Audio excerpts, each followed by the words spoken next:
Merhaba, şarima milletime merhaba. Hafta günü ver roj pazar tiyade şimazon tiya zaza halk derneği esta, zaza derz esta.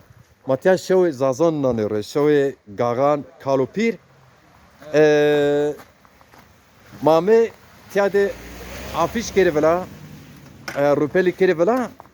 Ahmet Xu ve her salonu. Ahmet merhaba. Merhaba. Senin Bakır ne? abi, Allah razı olsun. Baş abi. Rında. Tizveş rendi. Çok şükür, Allah razı olsun. Vor var ya serdo ha. Vur varan ve vur ve bir varan. Mavazeni ve çiki en temiz en vur ma hem çiki temiz var bura, ortalık temiz var. Ahmet Bira, size Pasları, iki cümle masaları. Türkçe haftaya pazar günü için bir mesajın var mı?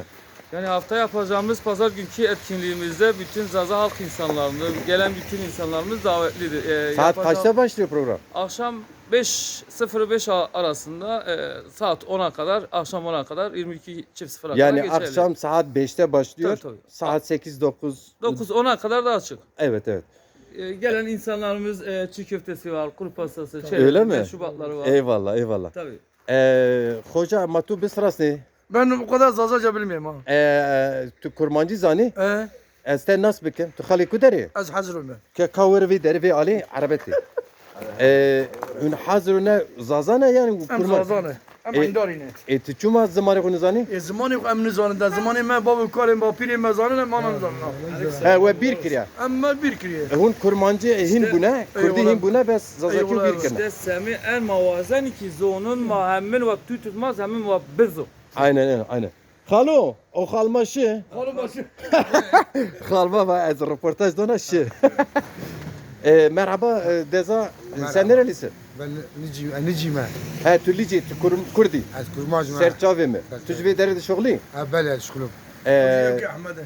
Tu beji yani kurmancı verin şeva zaza. Yorma. Kurmacım teveri izna kudu. Kurmac mesela değil. Eyvallah. Tamam. Kan binirin ve dere Ahmet Bira. Salon ve dere. Jboku halke ne zanı ben. Ve dere.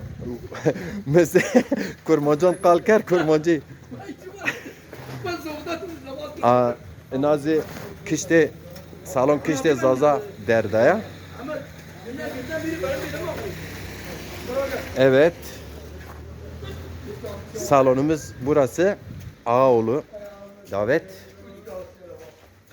Aynen itiyor. Ambazen Şimazon tiya tarihi Suriçidir. Bak bedenler Diyarbakır bedende. Bir zaza gördüm gidende.